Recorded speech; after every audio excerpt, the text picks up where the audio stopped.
Brother ఏం చెప్తారు ఈ సభను ఉద్దేశించి? ఇప్పుడు 42% రిజర్వేషన్ విషయంలో స్వాగతిస్తున్నారా ఆర్డినెన్స్ ని, కాంగ్రెస్ తెచ్చినటువంటి ఆర్డినెన్స్ ని? కాంగ్రెస్ ఇదొక దొంగ వైఖరితోని ఆర్డినెన్స్ తీసుకొచ్చి ఎట్లనన్నా ఈ బీసీలను మోసం చేయాలనే ఉద్దేశంతో వచ్చిన ఆర్డినెన్స్ తప్ప బీసీలకు న్యాయం చేయాలని తీసుకొచ్చిన ఆర్డినెన్స్ కాదు ఇది. న్యాయమే జరుగుతుంది కదా. ఇప్పుడు ఆర్డినెన్స్ తోటి పోయినా కూడా మీరు పోటీ చేస్తారు, బీసీలకు ఒక రాజకీయ వాటా వస్తుంది కదా. ఒకవేళ ఆర్డినెన్స్ తోనే అయ్యేది ఉంటే సెంట్రల్ కిందకు పంపించిండు ఆయన అసెంబ్లీలో తీర్మానం చేసి. సెంట్రల్లో ఏం జరిగింది? ఆడ ఏమన్నా ఆడ ముందుకు పోయిందా? ఏమన్నా ప్రయత్నం చేసిండా? ఒకడొకడు పోయి సాటుగా వాళ్ళతో మీటింగ్లు పెట్టుకొని వస్తుండు. కానీ మరి అదే మాట ఒక మాట మరి ఆడ పోయి కొట్లాడాలి కదా. ఈయన చేసిండు కదా. ఇప్పుడు అసెంబ్లీలో తీర్మానం చేసి సెంట్రల్ కు పంపించిండు కదా కేంద్రానికి. ఇప్పుడు కేంద్రం చేతిలో ఉన్నది కదా, రేవంత్ రెడ్డి నేను ఏం లాభం? కేంద్రం చేతిలో ఉన్నప్పుడు ఆయన కొట్లాడేది కేంద్రం మీద కదా. ఈ ఆర్డినెన్స్ ఎందుకు తీసుకొచ్చినంటే స్థానిక సంస్థల ఎలక్షన్లో ఎట్లాగో గెలవడు. ఇప్పటికిప్పుడు ఒత్తిడి వస్తుంది స్థానిక సంస్థల ఎలక్షన్స్ పెట్టాలని. స్థానిక సంస్థల ఎలక్షన్లు పెడితే ఓడిపోతానే ఒక ఉద్దేశంతో ఆయన ఇప్పుడు ఏం చేసిన ఆర్డినెన్స్ తీసుకొచ్చిండు. ఆర్డినెన్స్ తీసుకురాగానే రేపు నోటిఫికేషన్ రాగానే తీసుకపోయి కోర్టులు వేస్తారు. కోర్టులు వేస్తే అయిపోతుంది. ఒకవేళ ఎలక్షన్లు జరిగినాయి అనుకో ఈయన పదవి పోతుంది, పీక్ పక్కన పెడతారు. ఎట్లా ఓడిపోతాడు? అది మొత్తం ఆయన రిపోర్ట్ ఉండే ఈ అన్ని నాటకాలు ఆడుతుండు. ఓడిపోతాడని అంత డైరెక్ట్గా చెప్తున్నావు. ఆయన సవాల్ చేస్తా ఉన్నాడు కదా రేవంత్ రెడ్డి.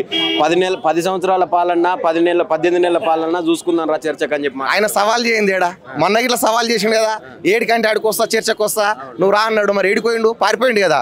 తెల్లారు వచ్చి నేను సవాల్ ఇస్తలేదు, సూచన చేసిన అంటుండు. ఇంతకంటే సిగ్గుమాలిన ఇంకేమైనా ఉంటుందా? అయినా వాళ్ళతోటి కాదు సవాలు.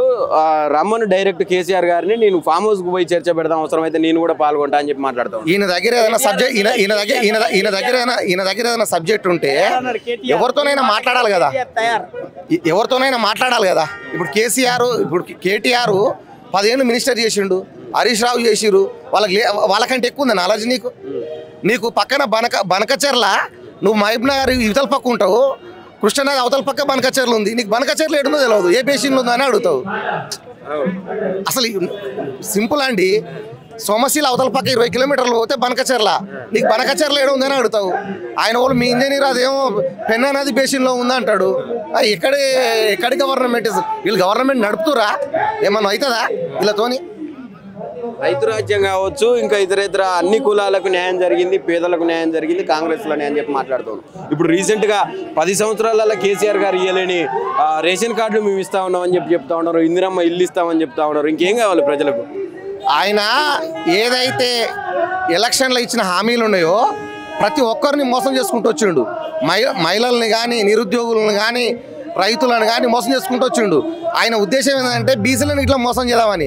ఈసారి బీసీలు మోసపోవడానికి సిద్ధంగా లేరు. నీ అంత చూసుడే. అంటే కొంతమంది బీసీలు పోయి హర్షం వ్యక్తం చేస్తా ఉన్నారు, దాన్ని స్వాగతిస్తా ఉన్నారు ఆర్డినెన్స్ ని. దాన్ని ఎట్లా చూడొచ్చు? అంటే మీరే కరెక్ట్ లేరు కదా. బీసీలలో ఆర్డినెన్స్ వల్ల ఏమి కాదని తెలవని వాళ్ళు కొంతమంది హర్షం వ్యక్తం చేస్తుండొచ్చు.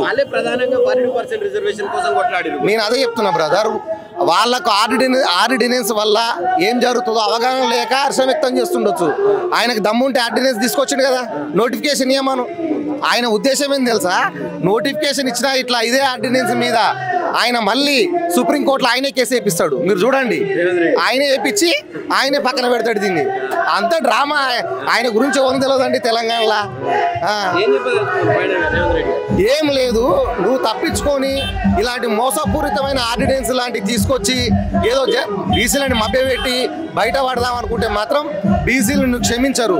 నువ్వు నిజాయితీగా చేయదలుచుకుంటే ఏం చేస్తున్నావు చెయ్యి. ఏ పద్ధతి ప్రకారంగా బీసీలకు న్యాయం జరుగుతుందో 42% ఇవ్వగలుగుతావో నువ్వు ఆల్ పార్టీ మీటింగ్ పెట్టి చెయ్యి. ఏం చేస్తావు?